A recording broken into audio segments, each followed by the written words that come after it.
கண்ணியத்திற்குரிய முஃமினீன்களே, இன்று வலிமார்களின் தலைவர் ஆன்மீக பேரொழி சுல்தானுல் அவுலியா அப்துல் காதிர் ஜீலானி கத்தஸல்லாஹு சிர்ரஹுல் அசீஸ் அவர்களுடைய நினைவு தினம். அவர்களுடைய இந்த நினைவு தினத்தில் அவர்களை பற்றி பேசுவதற்குண்டான நிறைய செய்திகள் இருந்த போதிலும் இன்றைய கஸாவிற்கும் பலஸ்தீனிற்கும் ஹஸரத் அப்துல் காதிர் ஜீலானி கத்தஸல்லாஹு சிர்ரஹுல் அசீஸ் அவர்களுடைய வாழ்க்கைக்கும் ஒரு பெரிய தொடர்புண்டு. சில மாதங்களுக்கு முன்னால் ஒரு காணொளியை பார்க்க முடிந்தது. அஹ்லுஸ் சுன்னத் வல் ஜமாஅத்திற்கு அப்பாற்பட்ட ஒரு தலைவர், ஒரு இயக்கத்தினுடைய தலைவர் அப்துல் காதிர் ஜீலானி கத்தஸல்லாஹு சிர்ரஹுல் அசீஸ் அவர்களை பற்றி நான் ஆய்வு செய்து சொல்லுகிறேன் என்கிற பெயரில் அவர் பேசுகிற போது ஒரு இடத்தில் அவர் இப்படி பேசினார்: அப்துல் காதிர் ஜீலானி கத்தஸல்லாஹு சிர்ரஹுல் அசீஸ் அவர்களை இந்த உலகம் ஏன் கொண்டாட வேண்டும்? அவர் அப்படி என்ன செய்து விட்டார்? இந்த சமூகத்திற்கு ஏதாவது புத்தகங்களை அவர் எழுதி தந்திருக்கிறாரா? ஒரு சில புத்தகங்களை எழுதி இருக்கிறார். அதிலேயும் ரசூலுல்லாஹி ஸல்லல்லாஹு அலைஹி வஸல்லம் அன்னவர்கள் காட்டித்தராத நிறைய துஆக்கள், பிரார்த்தனைகள் இருக்கிறது. எனவே பித்அத்தான ஒரு வழிகாட்டுதலை இந்த சமூகத்திற்கு அவர் தந்திருக்கிறார். நஅூது பில்லாஹ். இந்த ஒரு சில புத்தகங்களை தாண்டி அவர் இந்த சமூகத்திற்கு என்ன சேவை செய்திருக்கிறார் என்று ஒரு கேள்வியை மக்களிடத்திலே காணொளியின் வாயிலாக வைக்கக்கூடிய சூழலை நாம் பார்த்தோம். என்ன சேவை செய்தார் என்பதற்கு நிறைய பதில்கள் இருந்த போதிலும் முழு உம்மத்திற்கும் இந்த சூழலில் ஒரே ஒரு செய்தி போதுமானது. அப்துல் காதிர் ஜீலானி கத்தஸல்லாஹு சிர்ரஹுல் அசீஸ் அவர்களுடைய சீடராக இருந்த, அவர்களுடைய வகுப்பறையில் பாடம் பயின்ற எகிப்தினுடைய அரசர் சலாஹுத்தீன் அய்யூபி அவர்கள்தான் அவர்களுடைய காலகட்டத்தில் ஆக்கிரமிக்கப்பட்ட பலஸ்தீனை அப்துல் காதிர் ஜீலானி கத்தஸல்லாஹு சிர்ரஹுல் அசீஸ் அவர்களுடைய தூண்டுதலின் பெயரில் அந்த நிலத்தை மீண்டும் முஸ்லிம்களுடைய கையிலே கைப்பற்றி தந்தவர்கள். உலகமெல்லாம் பலஸ்தீனை மறந்திருந்த சமயத்தில் அது நமக்கான பூமி, அந்த மஸ்ஜித் நமக்கு சொந்தமானது, அது கிறிஸ்தவர்களுடைய கையில் இருப்பது தகுந்ததல்ல என்று மனித சமூகத்திற்கு முதலாக இந்த செய்தியை எடுத்து சொன்னவர்கள், அதற்காக வேண்டி பெரும் படையை திரட்டி போர் செய்வதற்காக வேண்டி படைகளை அனுப்பியவர்கள் அப்துல் காதிர் ஜீலானி கத்தஸல்லாஹு சிர்ரஹுல் அசீஸ். அதில் தன்னுடைய இரண்டு மகனார் அப்துல் அசீஸ் என்று சொல்லக்கூடியவர்களும் மூசா என்று சொல்லக்கூடிய தன்னுடைய இரண்டு மகனாரையும் அந்த படைகளில் ஒரு நபராக, ஒரு சிப்பாயாக ஹஸரத் அப்துல் காதிர் ஜீலானி கத்தஸல்லாஹு சிர்ரஹுல் அசீஸ் அவர்கள் அனுப்பினார்கள். அன்றைய காலகட்டத்தில் இதே அக்டோபருடைய 2ஆம் தேதி, அதாவது இன்றைக்கு நாம் 3வது தேதியில் இருக்கிறோம், நேற்றைய தினம் அக்டோபர் 2ஆம் தேதி பலஸ்தீனை அந்த படை கைப்பற்றியது. ஆக்கிரமிப்புக்குள் இருந்த பலஸ்தீனை அந்த படை கைப்பற்றியது. பிறகு சில காலங்கள் கழித்து அவர்களுடைய கையில் இருந்த மஸ்ஜிதுல் அக்ஸாவும் முஸ்லிம்களுடைய கையில் கொண்டு வரப்பட்டது. ஹஸரத் ஸலாஹுத்தீன் அய்யூபி ரஹ்மத்துல்லாஹி அலைஹி அவர்களுடைய தலைமையில் அவர்கள் ஹஸரத் அப்துல் காதிர் ஜீலானி கத்தஸல்லாஹு சிர்ரஹுல் அசீஸ் அவர்களுடைய பிரத்யேகமான ஒரு சீடர். கண்ணியத்திற்குரிய முஃமினீன்களே, மீண்டும் இந்த பலஸ்தீன் ஆக்கிரமிப்புக்குள்ளாகி தொடர்ந்து நீண்ட காலங்கள் அதற்கான போராட்டங்கள் முன்னெடுக்கப்பட்டு வருகிறது. தொடர்ந்து 3 வாரங்களாக இங்கு மட்டுமல்ல, தமிழகத்தினுடைய நிறைய பள்ளிவாசல்களில் கேள்விப்படுகிறோம். ஒவ்வொரு வாரமும் அவர்கள் கூடுவது என்னமோ கஸாவிற்காக வேண்டித்தானோ என்கிற அளவிற்குத்தான் ஜும்ஆவுடைய உரைகள் போய்கொண்டிருக்கிறது என்பதையும் நாம் கவனத்திலே கொள்ள வேண்டும். அருமைநாயகம் ஸல்லல்லாஹு அலைஹி வஸல்லம் அவர்களுடைய ஒரு ஹதீஸை உங்களுடைய நினைவிற்கு நான் கொண்டு வருவேன். பெருமானார் ஸல்லல்லாஹு அலைஹி வஸல்லம் அவர்கள் சொல்லுகிற இந்த செய்தி திருமிதியிலே பதிவு செய்யப்பட்டிருக்கிறது, முஸ்னத் அஹமதிலே பதிவு செய்யப்பட்டிருக்கிறது. ஸல்லல்லாஹு அலைஹி வஸல்லம் அவர்கள் சொல்லுவார்கள், இதா ஃபஸத அஹ்லுஷ் ஷாமி ஃபலா ഖൈറ ஃபீக்கும். இதா ஃபஸத அஹ்லு ஷாமி ஃபலா கைர ஃபீக்கும். முஃமினீன்களே, நன்றாக புரிந்து கொள்ளுங்கள், ஷாம் தேசம் அழிக்கப்படுமானால், ஸல்லல்லாஹு அலைஹி வஸல்லம் சொல்லுகிறார்கள், ஷாம் தேசம் அழிக்கப்படுமானால், ஷாம் தேசம் நிலைகுலைந்து போகிறது என்று சொன்னால், ஷாம் தேசம் ஒன்றுமில்லாமல் ஆக்கப்படுகிறது என்று சொன்னால், ஃபலா கைர ஃபீக்கும், அதற்கு பின்னால் என் உம்மத்திற்கு எந்த நலவுகளும் இருக்க போவதில்லை என்று பெருமானார் ஸல்லல்லாஹு அலைஹி வஸல்லம் அவர்கள் சொன்னார்கள். ஷாம் என்பது இன்றைய சிரியா, பலஸ்தீன், ஜோர்டானை உள்ளடக்கிய நாடுகள். இன்றைக்கு இஸ்ரேல் எங்கெங்கெல்லாம் ஆக்கிரமிப்புகளை கொடுத்து, கடுமையான தாக்குதல்களை கொடுத்து போர் செய்து கொண்டிருக்கிறதோ, இனப்படுகொலை செய்து கொண்டிருக்கிறதோ, அந்த பகுதிகள் அனைத்திற்கும் அன்றைய காலகட்டத்திலே ஷாம் என்று பெயர். பெருமானார் ஸல்லல்லாஹு அலைஹி வஸல்லம் தங்களுடைய வாழ்க்கையில் 2 முறை அந்த இடங்களுக்கு வியாபாரம் செய்வதற்காக வேண்டி சென்றிருக்கிறார்கள் நபுவத்திற்கு முந்தைய காலகட்டத்தில். இதா ஃபஸத அஹ்லு ஷாம், ஷாம் தேசத்து மக்கள் அழிந்து போனார்கள் என்று சொன்னால், தோற்கடிக்கப்பட்டார்கள் என்று சொன்னால், ஃபலா கைர ஃபீக்கும், அதுக்கு பின்னால் என்னுடைய உம்மத்திற்கு விடிவு காலம் இல்லை என்றார்கள் முஹம்மது ரசூலுல்லாஹி ஸல்லல்லாஹு அலைஹி வஸல்லம். அது மட்டுமல்ல, தொடர்ந்து நபி அவர்கள் சொல்லுவார்கள், லா தஸாலு தாயிஃபத்தும் மின் உம்மத்தி மன்சூரீன், லா தஸாலு தாயிஃபத்தும் மின் உம்மத்தி மன்சூரீன், என் உம்மத்தில் ஒரு கூட்டம், என் உம்மத்திலே ஒரு கூட்டம், அவருக்கு அல்லாஹ் தொடர்ந்து உதவி செய்து கொண்டே இருப்பான். ஹதீஸினுடைய வார்த்தைகளை நாம் நன்றாக கவனிக்க வேண்டும். வேறொரு ஹதீஸிலே இப்படியும் வந்திருக்கிறது, லா தஸாலு அஹ்லுல் கர்பி ஸாஹிரீன அலல் ஹக்கி ஹத்தா தகூம ஸாஅ. மேற்கு புறத்தில் இருக்கக்கூடிய அந்த மக்கள், பெருமானார் பலஸ்தீனிய மக்களை குறிப்பிடுகிறார்கள், மேற்கத்திலே இருக்கக்கூடிய வாழுகிற அந்த மக்கள் தொடர்ந்து சத்தியத்திற்காக வேண்டி போராடி கொண்டே இருப்பார்கள் கியாமத் நாள் வரை என்கிற பெருமானார் ஸல்லல்லாஹு அலைஹி வஸல்லம் மன்னவர்கள் சொன்ன செய்தி முஸ்னத் அஹ்மதிலே பதிவு செய்யப்படுகிறது. நபி அவர்கள் இன்னொரு ஹதீஸிலே அதை பற்றி குறிப்பிடுவார்கள், லா தஸாலு தாயிஃபத்தும் மின் உம்மத்தி மன்சூரீன், என்னுடைய உம்மத்தில் ஒரு கூட்டம், அந்த பலஸ்தீனிலே போராடுகிற ஒரு கூட்டத்திற்கு தொடர்ந்து அவர்கள் உதவி செய்யப்பட்டு கொண்டே இருப்பார்கள். இன்றைக்கு நிறைய நாம் ஆச்சரியப்படுகிறோமா இல்லையா? ஒரு சின்ன ஒரு நிலப்பரப்பு, அதற்குள்ளே பெரிய ஒரு இராணுவ கட்டமைப்பு இல்லாத ஒரு குழு, போராடுகளுடைய குழு, விடுதலைக்காக வேண்டி இத்தனை ஆண்டுகளாக போராடுகிறார்கள். ஒரு சின்ன நிலப்பரப்பிற்காக வேண்டி உலகத்தின் வல்லரசு என்று பேசப்படுகிற சர்வாதிகாரியான அமெரிக்காவும் இஸ்ரேலும் ஒவ்வொரு நாளும் ஒவ்வொரு மணித்துளிகளிலேயும் ஏராளமான மில்லியன் அமெரிக்க டாலர்களை இதற்காக வேண்டி செலவு செய்கிறார்கள். ஏராளமான குண்டுமலைகள் பொழியப்படுகிறது. ராம ரீதியாக ஏராளமான செலவினங்கள் ஒரு சின்ன நிலப்பரப்பிற்கு இவ்வளவு தூரம் செய்யப்பட்டதற்கு பின்னாலேயும் கூட புட்டீசல்களை போல இவர்கள் எங்கிருந்து புறப்பட்டு வருகிறார்கள் என்கிற கேள்வி உலகமெங்கிலும் ஆளுகிற எல்லா மக்களுடைய மனங்களிலேயும் அந்த கேள்வி உண்டு. இவர்கள் எங்கு தங்கி இருக்கிறார்கள், எங்கிருந்து வருகிறார்கள், எங்கு போய் மறைகிறார்கள்? எல்லோரும் பஞ்சத்தில் இருக்கிற போது இவர்கள் மட்டும் திடகாத்திரமாய் எப்படி இவர்களுக்கு இந்த காரியங்களை செய்ய விடுகிறது? இத்தனை ஆயிரம் துடுப்புகளையும் ஒரு சின்ன நிலப்பரப்பிற்குள் இறக்கிவிட்டதற்கு பிறகும் கூட இவர்களை முழுவதுமாக அழிக்க முடியாததற்கான காரணம் என்ன என்றெல்லாம் தொடர்ந்து ஆய்வு செய்யப்பட்டு கொண்டிருந்தும் கூட அவர்களால் அந்த ஆய்வுக்கு ஒரு தீர்வெட்ட முடியாத நிலை இருக்கிறது என்று சொன்னால் முஹம்மது ரசூலுல்லாஹி ஸல்லல்லாஹு அலைஹி வஸல்லம் அன்னவர்களுடைய வார்த்தை இங்கே கவனிக்கத்தக்கது. லா தஸாலு தாயிஃபத்தும் மின் உம்மத்தி மன்சூரீன், என்னுடைய உம்மத்தில் ஒரு கூட்டம், அவர்களுக்கு அல்லாஹ் மறைமுகமான உதவியை தொடர்ந்து கொடுத்து கொண்டே இருப்பான்.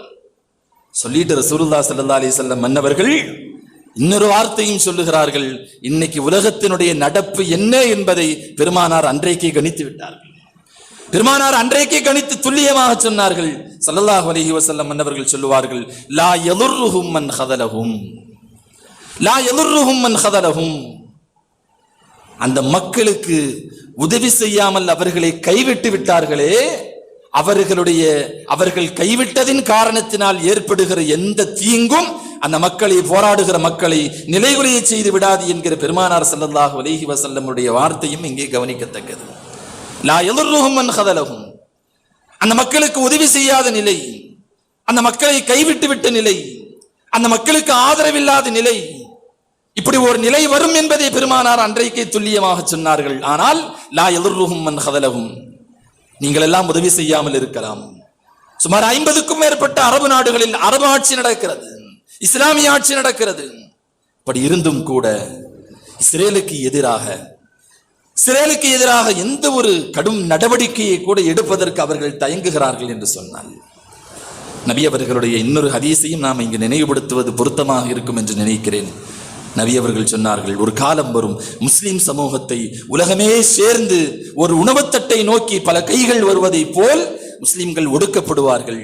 சஹாபாக்கள் திரும்ப கேட்டாங்க, ஏன் யா ரசூலுல்லாஹ், நாம் சிறுபான்மையாக இருப்போமா, நம்முடைய எண்ணிக்கை குறைவாக இருக்கோமா? பெருமானார் சொன்னார்கள், இல்லை இல்லை, கடல் நுரைகளை விட நீங்கள் அதிகமாக இருப்பீர்கள், கடல் நுரைகளை போல நீங்கள் பெருங்கொண்ட மக்களாக இருப்பீர்கள். ஆனால் துன்யாவுடைய ஆசையும் மௌத்தின் மீது உண்டான பயமும் உங்களை அந்த நிலைக்கு கொண்டு போய் சேர்த்து விடும் என்று முஹம்மது ரசூலுல்லாஹி ஸல்லல்லாஹு அலைஹி வஸல்லம் அன்னவர்களுடைய அந்த வார்த்தையை இந்த நேரத்தில் நாம் அசை போடுகிறோம். எவ்வளவு பெரியது ஒரு உண்மையான வார்த்தை பெருமானார் சொன்னார்கள். இன்றைக்கு அரபுலகத்தை எடுத்து பார்க்கிறோம். இவ்வளவு மக்கள் கொடூரமாக படுகொலை செய்யப்பட்டிருக்கிற இந்த சமயத்திலேயும் கூட ஒரு தீர்க்கமான ஒரு முடிவை எடுக்க முடியாத, கையால் ஆகாத அரசாங்கமாகத்தான் எல்லா அரபு நாடுகளுடைய அரசாங்கமும் இருந்து கொண்டிருக்கிறது. வெத்து தீர்மானங்கள், வெத்து கூட்டங்கள், பசப்பு வார்த்தைகள், எந்த விதமான நடவடிக்கைக்கும் உதவாத சில தீர்மானங்களை மட்டும் இவர்கள் உலக அளவில் போட்டுக்கொண்டு அந்த மக்களுக்கு எந்த விதமான ஆதரவு கரமும் இவர்கள் நீட்டவில்லை என்கிற போது அவர்களிடத்தில் உண்மையிலேயே ஹுப்புத் துன்யாவும் கராஹியத்துல் மௌத், உலக ஆசையும் மௌத்தின் மீது உண்டான பயமும் குடிகொண்டு போய் இருப்பதை இந்த நேரத்தில் நம்மால் உணர்ந்து கொள்ள முடிகிறது. அரபு நாடுகள் இன்றைக்கு எப்படி நாம் ஒரு ஒட்டகத்தை அறுத்து சாப்பிட முடியும், என்னென்ன ருசிகளிலே எல்லாம் சாப்பிட முடியும், எங்கே எல்லாம் மதுக்கடைகள் நாம் திறக்க முடியும், எப்படியெல்லாம் சுற்றுலா தலங்களை அதிகரிக்க முடியும் என்கிற விஷயத்தில் தான் அவர்களுடைய கவனம் இருக்கிறதே ஒழிய அங்கே நம்முடைய சகோதரன் கொலை செய்யப்பட்டு கொண்டிருக்கிறானே, படுகொலை செய்யப்பட்டு கொண்டிருக்கிறானே, ஒரு நேரத்திற்கு உணவில்லாமல் தத்தளித்துக் கொண்டிருக்கிறானே, எவ்விதமான மருத்துவ உபகரணம் இல்லாமல். சமீபத்திலேயும் கேள்விப்பட்டோம், அங்கே சுமார் 10,000-க்கும் மேற்பட்ட குழந்தைகள், சிறுவர்கள் தங்களுடைய உடலில் ஏதோ ஒரு பாகத்தை இழந்து வாழ்ந்து கொண்டிருக்கிறார்கள். அவர்களிடத்திலே கை இல்லை, அல்லது கால் இல்லை, அல்லது அவர்களுடைய காதுகள் இல்லை, ஏதாவது ஒரு உறுப்பு, கண்கள் இல்லை, ஏதாவது ஒன்றை இழந்து இன்றைக்கு அங்கு இருக்கக்கூடிய 20% சிறுவர்களும் குழந்தைகளும் வாழ்ந்து கொண்டிருக்கிறார்கள் என்று சொன்னால் அவர்களை நடக்க வைப்பதற்கு செயற்கையான கைகளும் கால்களும் தேவைப்படுகிறது என்கிற குரல் நீண்ட காலமாக ஒலித்தும் அதற்கு பதில் தரப்படாத போது தண்ணீர் பைப்புகளை எல்லாம் தங்களுடைய கால்களாகவும் கைகளாகவும் அவர்கள் அதை பயன்படுத்தி கொண்டிருக்கிற நெருக்கடியான இந்த சூழலில் அரபு நாடுகள் இன்னமும் அவர்கள் சுகபோகத்தில் தத்தளித்துக் கொண்டிருப்பது அவர்களுக்கு எழுதப்பட்ட விதி என்பதை பெருமானார் ஸல்லல்லாஹு அலைஹி வஸல்லம் வார்த்தையிலிருந்து நாம் புரிந்து கொள்ள வேண்டும். லா யதுர்ருஹும் மன் ஹதலஹும், அவர்கள் கைவிடப்பட்டு விடுகிற அந்த சூழலினால் ஏற்படுகிற எந்த தீங்கும் இந்த மக்களை பாதித்து விடாது. சிரமப்படுவாங்க, கஷ்டப்படுவாங்க, ஆனால் அவர்கள் கடைசி வரை போராடி கொண்டிருப்பார்கள். ஹத்தா தகூமு ஸஆ, பெருமானார் சொல்கிறார்கள், கியாமத் நாள் வரைக்கும் இது நடக்கும், தொடர்ந்து போராடி கொண்டிருப்பார்கள். சமீபத்திலே ஒரு 4 நாட்களுக்கு முன்னால் ஒரு மூதாட்டியினுடைய பேச்சை நாம் கேள்விப்பட்டோம். எங்களுடைய உடம்பில் ஒரு சொட்டு ரத்தம் இருக்கிற வரைக்கும் நாங்கள் எங்களுடைய இந்த நிலத்தை விட்டுக் கொடுக்க மாட்டோம் என்று சொல்லுகிற அந்த பெண்மணியினுடைய வார்த்தை அவர்களுக்கு தீர்மானிக்கப்பட்ட ஈமான் அது. பெருமானார் அவர்களுக்கு சொன்ன ஈமான் அது. அவர்கள் தொடர்ந்து போராடுவார்கள். அதே நேரத்தில் அந்த மக்கள் உதவி செய்யப்படாமல் கைவிடப்படுவார்கள் என்பதும் பெருமானாருடைய வார்த்தை. தனி நாடுகள் இருந்தும் என்ன செய்ய முடிந்தது அவர்களால்? தன் சொந்த நாட்டின் மீது, கத்தாரின் மீது குண்டு போடப்பட்டும் கூட ஒரு கண்டனம் தெரிவித்து விட்டு மேலோட்டமாக முலாம் பூசி முடித்து விட்டார்களே ஒழிய ராஜதந்திர ரீதியான, இராணுவ நடவடிக்கை ரீதியான எந்த விதமான நடவடிக்கைகளையும் அவர்களால் முன்னெடுக்க முடியவில்லை என்று சொன்னால், அரபு நாடுகள் எல்லாம் இன்றைக்கு சுருக்கமாக சொன்னால், மிகைப்படுத்தி சொல்லுவதானால், அமெரிக்க ஏகாதிபத்தியத்திற்கு, இஸ்ரேலிய அந்த குரூரமான அந்த புத்திக்கு இவர்கள் எல்லாம் அடிமையாகி இருக்கிறார்கள் என்று தான் சொல்ல வேண்டும். சமீபத்திலே மதீனா முனவ்வராவிலே ஒரு சகோதரர் பலஸ்தீனுடைய கொடி பொறிக்கப்பட்ட ஒரு டி-ஷர்ட்டை அணிந்து கொண்டு மதீனா முனவ்வராவுக்குள்ளே நடந்தவரை பிடித்து, இதெல்லாம் இங்கே அணியக்கூடாது, உன் சட்டையை திருப்பி போடு என்று திருப்பி போட வைக்கப்பட்டிருக்கிறார். அவர்களால் எந்த உதவியும் செய்ய முடியவில்லை என்பதை தாண்டி இவர்கள் எவ்வளவு தூரம் புத்திமாயர் மாறி போயிருக்கிறார்கள் என்பதை பார்க்கிறோம். ஒரு தனி சகோதரன் அவனால் முடிந்தது ஒரு ஆதரவை தெரிவிக்கிறான் பலஸ்தீனுடைய கொடியை கொண்டு. அதெல்லாம் இங்கே நீ போடக்கூடாது, திருப்பி போடு என்று அந்த சகோதரன் நிர்பந்தப்படுத்தப்பட்டு அவன் திருப்பி போட வைக்கப்பட்டிருக்கிறான் என்று சொன்னால் அரபு நாடுகளுடைய இன்றைய நிலை என்ன என்பதையும் இவர்கள் இப்படித்தான் இருப்பார்கள். இதனால் கஸாவுடைய மக்களுக்கோ பலஸ்தீனிய மக்களுக்கோ ஷாம் தேசத்திற்கோ எந்த தீங்கும் ஏற்பட்டு விடாது, அவர்கள் தங்களுடைய நிலையில் உறுதியாக இருப்பார்கள் என்கிற முஹம்மது ரசூலுல்லாஹி ஸல்லல்லாஹு அலைஹி வஸல்லம் அன்னவர்களுடைய இந்த வார்த்தைக்கு மத்தியில் அல்லாஹ் அவர்களுக்கு என்ன உதவிகளை மறைமுகமாக செய்து கொண்டிருக்கிறான். உலக அளவில் இன்றைக்கு அவர்களுக்கு அதிகரித்து வரக்கூடிய அந்த ஆதரவை பற்றியும் நாம் நினைவு கூறுவதற்கு கடமைப்பட்டிருக்கிறோம். அரபு நாடுகள் எல்லாம் ஒன்றும் செய்ய முடியாத இந்த சூழலில் அந்த இனப்படுகொலைக்கு எதிராக இன்றைக்கு தன்னெழுச்சியாக பல நாடுகளில் இருந்து மக்கள் படகுகளிலேயும் கப்பல்களிலேயும் புறப்பட்டிருக்கிறார்கள். நமக்கெல்லாம் தெரியும் இந்த எண்ணத்தில் அவர்கள் புறப்பட்டார்கள். இவ்வளவு கடுமையான காட்டுமிராண்டித்தனமான இஸ்ரேலை எதிர்த்து நம்மால் எப்படி உள்ளே சென்றுவிட முடியும் என்கிற கேள்வி நிச்சயமாக அவர்களுக்கும் இருந்திருக்கும். இவ்வளவு படுகொலை செய்கிற இஸ்ரேல் நம்மையும் முடித்து கட்டுவதற்கு ஒரு நிமிடம் யோசிக்காது என்பதையும் அவர்களுக்கு தெரியும். அப்படி தெரிந்திருந்தும் கூட அந்த மக்களின் மீது உண்டான அவர்கள் படுகிற சிரமத்தை பார்த்து உள்ளம் முருகி போன பல்வேறு தன்னார்வலர்கள், சமூக செயற்பாட்டாளர்கள் தங்களால் முடிந்த உதவிகளை எல்லாம் தூக்கி கொண்டு கடல் வழி பயணமாக, கண்ணியத்திற்குரிய முஃமினீன்களே நாம் கவனிக்க வேண்டும், அவர்கள் ஏதோ சில கிலோமீட்டர்கள் தூரத்திலிருந்து புறப்பட்டு வந்தவர்கள் அல்ல. கடந்த ஒரு மாதமாக படகிலே பயணித்துக் கொண்டிருக்கிறார்கள். பல சர்வதேச நாடுகளில் இருந்து புறப்பட்டு வந்திருக்கிறார்கள். மலேசியாவில் இருந்து என்ன செஞ்சிருக்கிறாங்க, நமக்கு இந்த பக்கம் இருக்கக்கூடிய நாடு, அங்கிருந்து புறப்பட்டு போய் இஸ்ரேலை நெருங்கி சுமார் 500க்கும் மேற்பட்டவர்கள் இன்றைய தினம் கைது செய்யப்பட்டிருக்கிறார்கள் என்பதும் இன்றைய செய்தி. ஏதாவது நம்மால் முடிந்த உதவி, அந்த மக்களுக்கு உதவி செய்வதற்கான 1% வாய்ப்பு இருந்தாலும் அதை நாம் பயன்படுத்திக் கொள்ள வேண்டும் என்கிற அந்த மக்களுடைய எழுச்சி, அவர்களுடைய எண்ணம், இவ்வளவு பெரிய நிலவரப்பை எப்படி எத்தனை நாட்கள் இஸ்ரேல் ஆக்கிரமிப்பில் வைத்திருக்க முடியும்? பயமுறுத்தித்தானே வைத்திருக்கிறார்கள்.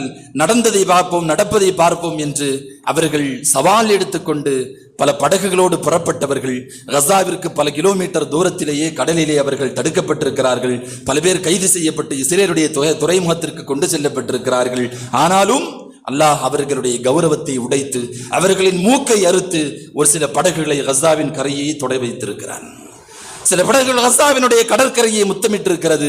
நிறைய பொருட்கள் போய் சேர்ந்திருக்கிறது என்ற போதிலும் கூட சர்வதேச அளவில் பல நாடுகளுடைய சமூக செயற்பாட்டாளர்கள் பிடித்து வைக்கப்பட்டிருக்கிற இந்த தருணத்தில் எங்கள் குடிமக்களை நீங்கள் விடுதலை செய்ய வேண்டும் என்று இன்னமும் கொஞ்சம் கூடுதலான அழுத்தம் இஸ்ரேலுக்கு ஏற்பட்டிருக்கிற இந்த நிலை கொஞ்சம் ஆறுதளிக்கிறது என்று சொன்னாலும் கூட நம்மால் முடிந்த இன்னமும் அதிகமான உதவிகளையும் அவர்களுக்கான ஆதரவையும் கொடுக்க வேண்டிய கட்டாயத்தில் இந்த முஸ்லீம் சமூகம் இருக்கிறது. லா யதுர்ருஹும் மன் ஹதலஹும், சில பேர் அவங்களை கைவிட்டுருவாங்கன்னு ரசூல் ஸல்லல்லாஹு அலைஹி வஸல்லம் அன்னவர்கள் சொன்ன அந்த கூட்டத்திலே நாமும் உட்பட்டு விடக்கூடாது என்பதற்காக வேண்டித்தான் நம்மால் முடிந்த ஏராளமான துஆக்களை அவர்களுக்காக வேண்டி நாம் செய்து கொண்டிருக்கிறோம். அவர்களுக்காக வேண்டி அங்கங்கே பேரணிகளும் ஆர்ப்பாட்டமும் நாம் செய்து கொண்டிருக்கிறோம். அவர்களுக்காக வேண்டி தொழுகையிலே கடந்த ஒரு மாதமாக நாம் துஆ செய்து கொண்டிருக்கிறோம், குனூத் நாஸிலா ஓதிக்கொண்டிருக்கிறோம். இதுவெல்லாம் அவர்களுக்கு நாம் செய்யக்கூடிய பங்கு என்பதை தாண்டி இன்றைக்கு அவர்களுக்காக வேண்டி நாம் நிற்க வேண்டிய ஒரு வாய்ப்பையும் அல்லாஹ் நமக்கு தந்திருக்கிறான். நமக்கெல்லாம் தெரியும், இன்றைக்கு அனைத்து இஸ்லாமிய ஜமாஅத்து கூட்டமைப்பின் சார்பாக திருப்பூரில் மிகப்பெரிய ஒரு கண்டன ஆர்ப்பாட்டம் மாநகராட்சியின் முன்பிலே ஏற்பாடு செய்யப்பட்டிருக்கிறது என்பதையெல்லாம் நாம் சமூக வலைதளங்களில் கண்டிருப்போம். நான் உங்களிடத்தில் அல்லாஹ்விற்காக வேண்டி கேட்டுக்கொள்வேன், அந்த சமூக மக்களுக்காக வேண்டி நானும் சில மணி நேரங்கள் நின்று ரப்பிடத்திலே நாம் பதில் சொல்ல வேண்டிய நல் மனிதர்களாக, நல்லடியார்களாக நாம் இருக்க வேண்டும். நாம் நம்முடைய சமூக செயற்பாட்டாளர்கள் சர்வதேச அளவில் அவர்கள் இஸ்ரேலுக்குள் நுழைகிற அது போன்ற முயற்சியை எடுக்க வேண்டிய சூழலை அல்லாஹ் நமக்கு ஏற்படுத்தவில்லை. அவர்களும் ஏதோ ஒரு துறையில் பணிபுரியக்கூடியவர்கள் தான். அவர்களும் தங்களுடைய உயிரை துச்சமாக மதித்து ஆச்சரியப்படுவது என்னவென்று சொன்னால், அந்த எல்லாரும் முஸ்லீம் அல்ல, அவர்கள் முஸ்லீம் அல்ல. முஸ்லீம்களும் இருக்கிறார்கள். முஸ்லீம்களை தாண்டி, மதங்களை தாண்டி, மனிதநேயத்தை நம்பிய பெருமக்கள் ஆயிரக்கணக்கான படகுகளில், நமக்கெல்லாம் ஒரு 50-40 படகுகள் புறப்பட்டு வந்ததாகத்தான் நமக்கு செய்தி தெரியும். இன்றைக்கும் சில படகுகள் பல நாடுகளில் இருந்து புறப்பட்டிருக்கிறது.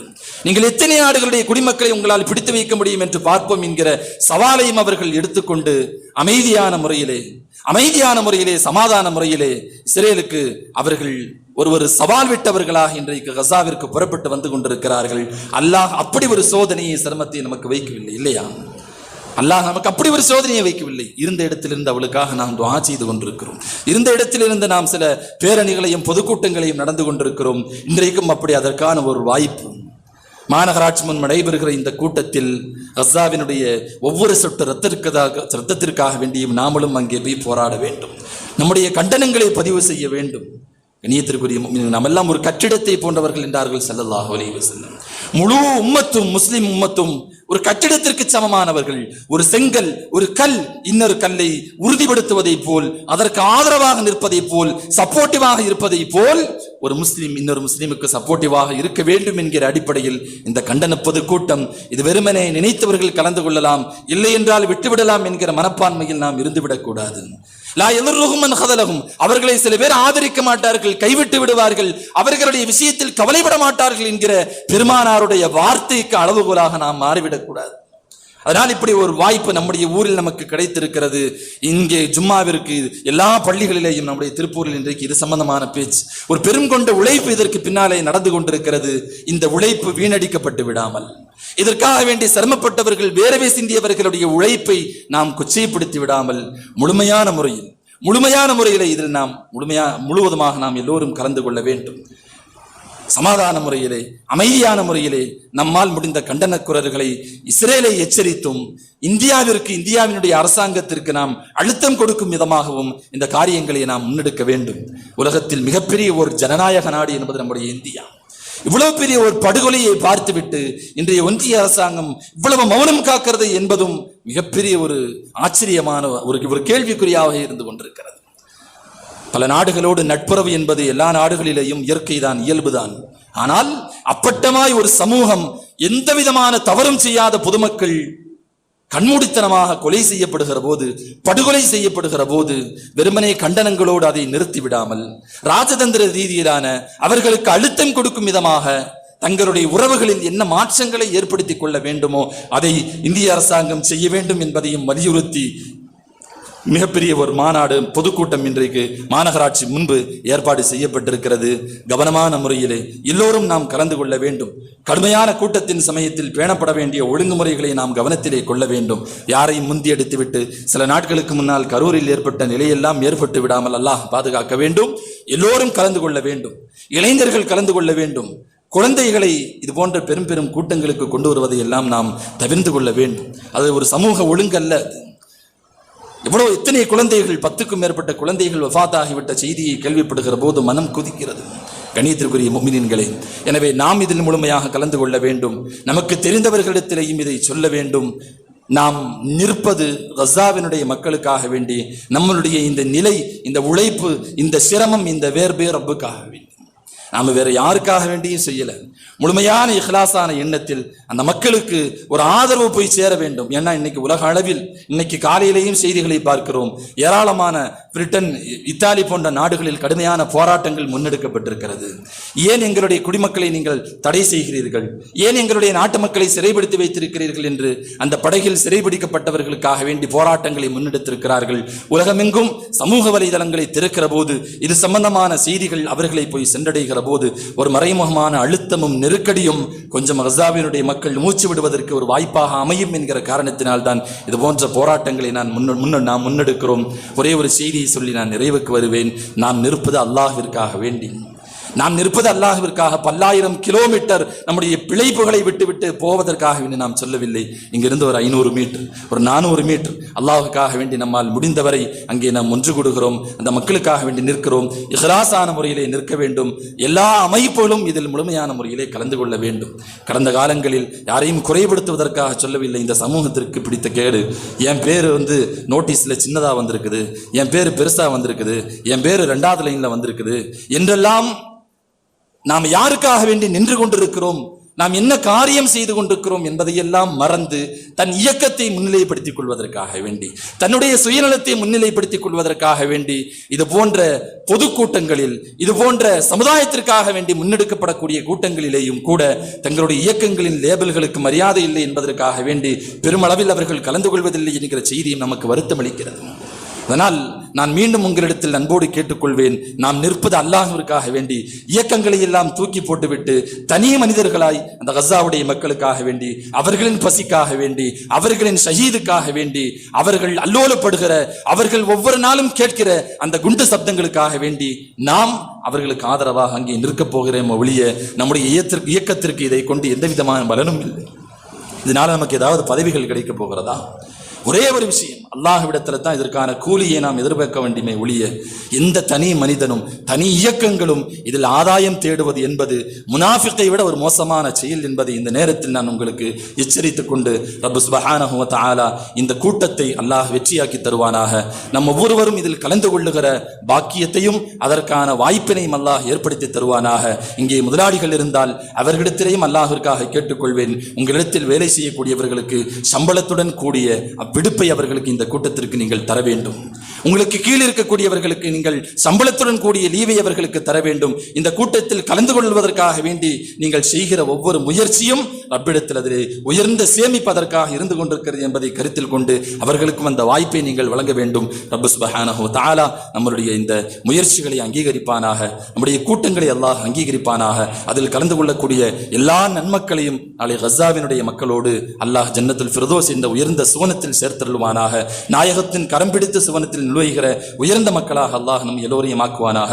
இந்த கஸாவினுடைய மக்களுக்கு அல்லாஹ் ஜல்ல ஷஅனஹு தஆலா அவர்களின் துயரங்களை எல்லாம் துடைத்து தனி பலஸ்தீன் அமைவதற்குண்டான எல்லா வழிகைகளையும் அல்லாஹ் தஆலா ஏற்பாடு செய்து அந்த மக்கள் மன அமைதியோடு தங்களுடைய சுதந்திர நாட்டில் வாழ்வதற்குண்டான ஏற்பாடுகளை அல்லாஹ் செய்து தந்தருள்வானாக என்று துஆ செய்து வார்த்தைகளை நிறைவு செய்கிறேன். வாஹிர் தஅவானா அனில் ஹம்துலில்லாஹி ரப்பில் ஆலமீன்.